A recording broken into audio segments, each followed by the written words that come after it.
سر میں نے جاب کے لیے بہت سی جگہ پہ اپلائی کیا لیکن ہر جگہ پہ میری معذوری آڑے آ گئی. آپ معذور ہیں, آپ کو ایک ایکسٹرا بندہ ساتھ چاہیے. انہوں نے مجھے بیکار کہہ کر ٹھکرا دیا. اس وقت کی تو قیامت میں بھول نہیں سکتی. یہ دل کرتا تھا کہ میں اپنا آپ مٹا دوں. السلام علیکم ناظرین, میں ہوں ڈاکٹر ماجد خان. آپ دیکھ رہے ہیں میڈیا 92. محمد ابرار جس کی تعلیم گریجویشن ہے مگر اس وقت وہ کھلونے بیچنے میں مجبور ہے. زلزلے کی زد میں آنے کے بعد وہ کئی سال تک کومے میں رہے. کومے میں رہنے کے بعد جب ہوش آیا تو انہیں معلوم ہوا کہ فیملی ان کو چھوڑ چکی ہے, اور وہ رشتہ دار جو ان سے بے تہا محبت کیا کرتے تھے, جو ان کے ساتھ رہا کرتے تھے, انہوں نے بھی اس کی معذوری دیکھ کے پہچاننے سے انکار کر دیا. اس نے اس دنیا کی مصیبتوں کو جھیلا, ہار نہ مانی, اور آج وہ محنت کر رہے ہیں. ان سے جانتے ہیں ہم کہ ان کا یہ سفر کیسا رہا, ان پہ کیا گزری, اور اس وقت وہ کھلونے بیچنے پہ کیوں مجبور ہیں. السلام علیکم. وعلیکم السلام. اچھا, سب سے پہلے مجھے یہ بتائیے کہ آپ کی گریجویشن آپ نے کی ہوئی ہے, اس کے باوجود بھی آپ کھلونے بیچ رہے ہیں, کہیں پہ کوئی جاب کیوں نہیں کرتے؟ سر میں نے جاب کے لیے بہت سی جگہ پہ اپلائی کیا لیکن ہر جگہ پہ میری معذوری آڑے آ گئی. تمام اعلیٰ افسران نے مجھ سے یہ کہا کہ آپ معذور ہیں, آپ کو ایک ایکسٹرا بندہ ساتھ چاہیے, اس لیے آپ ہمارے لیے بیکار ہیں. انہوں نے مجھے بیکار کہہ کر ٹھکرا دیا. اس وجہ سے میں سڑکوں پر کھلونے بیچنے کے لیے مجبور ہوں. کتنے عرصے سے آپ کھلونے بیچ رہے ہیں؟ تقریباً 3-4 سال سے. اچھا, بہت سے آج کل تندرست لوگ, جوان لوگ جو بالکل ٹھیک ہیں, ٹھیک ہے, وہ بھی کہتے ہیں کہ محنت مزدوری نہ کریں, کیوں خود کو اتنا تھکائیں, جا کے بھیک مانگ لیتے ہیں, کہیں پہ جو جگہ پہ بیٹھ جاتے ہیں کسی جگہ پہ, ان کو بہت سے پیسے جمع ہو جاتے ہیں. تو آپ جو کہ آپ تو معذور بھی ہیں اور محنت مزدوری نہیں کر سکتے تھیں, تو آپ ایسا کیوں نہیں کرتے؟ میں ایجوکیٹڈ ہوتے ہوئے اس چیز کو اچھا نہیں سمجھتا, اور جو لوگ ایسا کرتے ہیں میں ان کو بھی یہ پیغام دوں گا اپنی طرف سے کہ وہ لوگ بھی اس بات کو سمجھے کہ یہ حق ان کا نہیں, یہ حق ان لاچاروں کا ہے جو بستر پہ پڑے ہوئے فالج کے مریض ہیں, اس بیوہ کا ہے جو اپنا حجاب چھوڑ کے گھر سے باہر نہیں نکل رہی. میں کہتا ہوں ان لوگوں کو شرم آنی چاہیے کہ جو سڑکوں پہ نکل کے بھیک مانگتے ہیں, اور سب سے پہلے ہماری اس عوام کو جو صحیح حقدار کو پہچانتی نہیں دینے سے پہلے. بچپن میں کیا بننا چاہتے تھے؟ سر میری ڈاکٹر بننے کی خواہش تھی, اور زلزلے کے بعد مجھے معذوری آئی, اس کے بعد میں نہ پڑھ سکا. تو ابھی آپ نے گریجویشن کی ہے, ابھی آپ کی وش ہے کہ آپ کہیں پہ کسی اچھے سیکٹر میں جاب کریں؟ یس, مجھے ملے تو میں ضرور کروں گا. ابھی بھی کنہیں کتابوں کا مطالعہ کرتے ہیں کہ نہیں کرتے؟ زیادہ تر میں ان کو پڑھتا ہوں, اور علامہ اقبال کو میں بہت زیادہ لائک کرتا ہوں کہ ان کی شاعری نے ہمیں یہ بتایا ہے کہ معاشرے میں کس طرح رہنا ہے اور کس طرح اپنے نام اور وقار کو زندہ رکھنا ہے. اچھا, مجھے بتائیے کہ یہ حادثہ جب پیش آیا تھا تو آپ کیا کر رہے تھے اس وقت, کیسے یہ حادثہ پیش آیا ایک دم سے؟ سر یہ حادثہ جب پیش آیا اس وقت صبح 7 بج رہے تھے. میری والدہ فرمانے لگیں کہ بیٹا ناشتہ کر کے جائیں. میں نے کہا موم آپ نے ناشتہ کروا دیا جو آپ نے کروانا تھا رات کو, تو میں جا رہا ہوں.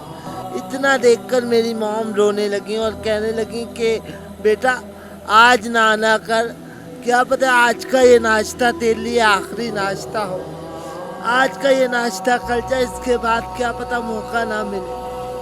اتنا کہنے کے بعد پھر میں نے ناشتہ کیا, اور جب میں گھر سے نکلا اس کے بعد زمین اس طرح ہلی ہے کہ جس طرح ایک بس اسٹارٹ کر کے چھوڑ دو.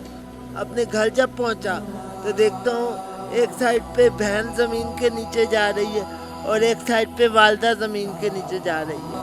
بہن کو بچاتے بچاتے وہ ایک دیوار میرے گھر اوپر آ گری, اور جس کی وجہ سے میں اس حالت کا شکار ہو گیا.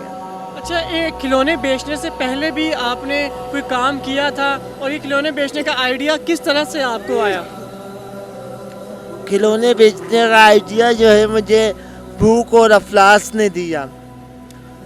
جب میں نے یہ سوچا کہ میں اتنا پڑھا لکھا ہونے کے بعد میرے لیے کہیں جاب نہیں ہے, کوئی ایسا ذرائع نہیں ہے, نہ ہی میرے کو حکومت مدد کر رہی ہے, نہ ہی مجھے کوئی ایسا ذرائع ہے کہ جہاں سے مجھے ذرائع آمدن آ سکے, تو ایک باحیا خاندان کا لڑکا ہوتے ہوئے میں نے اس چیز کو گوارا نہ سمجھا, اور میرے ذہن نے یہ طے کر لیا کہ میں کھلونے لگاؤں. اچھا, کوئی بچپن کی ایسی بات جو آپ کو یاد آتی ہو اکثر, جو یاد کرتے ہی آپ مسکرا پڑتے ہوں, یا کوئی ایسی بات جو یاد کر کے رو پڑتے ہیں؟ باتیں تو بہت سی ہیں, لیکن میں اب بیتے وقت کو یاد نہیں کرنا چاہتا. اب یہ ابرار ہے جو نیا ہے. اب میں نئی یادوں کے ساتھ جینا چاہتا ہوں, اور سب سے پہلے میں یہ پیغام دینا چاہتا ہوں پورے پاکستان میں کہ معذور لوگ بھی انسان ہیں, معذوروں کو بھی اللہ تعالیٰ نے پیدا کیا ہے, اور آپ ایک مسلمان مغربی ریاست ہوتے ہوئے معذوروں کو بھی ان کے حقوق دیجیے. اچھا دوستوں, مجھے بتائیں, جب آپ کو ہوش آیا تھا, جب آپ کومے میں, کافی عرصہ کومے میں رہے, جب ہوش آیا اور آپ کو معلوم ہوا کہ آپ کی فیملی میں سے کوئی نہیں رہا, اور کوئی آپ کو, جو آپ کے رشتہ دار بھی ہیں, انہوں نے بھی آپ کو پہچاننے سے, آپ کا ساتھ دینے سے انکار کر دیا, تو اس وقت کیا فیلنگ تھی, کیا سوچ رہے تھے آپ؟ اس وقت کی تو قیامت میں بھول نہیں سکتا. اس وقت تو یہ دل کرتا تھا کہ میں اپنا آپ مٹا دوں. پھر مجھے کسی بزرگ نے حوصلہ دیا کہ بیٹا, زندگی ایک بار ملتی ہے, بار بار نہیں, اور کیا پتہ اللہ کی طرف سے یہ تیرا امتحان ہے. اور پھر میں ان کی بات کو پلے باندھتے ہوئے بے سر و سامانی کے عالم میں محنت میں لگ گیا. فٹ پاتھوں میں رہا, روڈوں میں رہا. اس کے بعد میں پھر مجھے شاہ عبد المالک کی بیک سائڈ پہ کمرہ مل گیا, جس کی وجہ سے میری زندگی نے ایک نیا موڑ لیا, اور اس نئے موڑ کو لے کر میں بہت خوشحال ہوں, بہت خوش ہوں. میں ان معذوروں کو بھی یہ کہوں گا کہ اپنے آپ کو معذور نہ سمجھیے. جو آپ لوگوں کو معذور سمجھتا ہے وہ خود معذور ہے. آپ اپنے آپ کو منوا سکتے ہیں. آپ میں ایک جذبہ ہونا چاہیے. کسی قابلیت کے لیے, اس کے لیے ہاتھ پیروں کا ہونا ضروری نہیں ہے. ذہنی قابلیت بہت معنی رکھتی ہے. آپ اپنی ذہنی قابلیت کو بروقار لائیں, انشاءاللہ آپ کامیاب رہیں گے. ناظرین, یہ تھے محمد ابرار, جن سے ہم نے آج گفتگو کی اور ان کی پوری کہانی جاننے کی کوشش کی. انہیں ایک بات کرتے ایک بہت اچھی بات کی کہ معذور وہ نہیں جن کے ہاتھ پاؤں نہیں ہوتے, معذور وہ ہیں جو لوگوں کو, دوسروں کو معذور سمجھتے ہیں, جو ذہنی طور پہ معذور ہوتے ہیں. مجھے اجازت دیجیے, پھر ملاقات ہوگی اگلے پروگرام میں. تب تک کے لیے اجازت دیجیے. اللہ حافظ.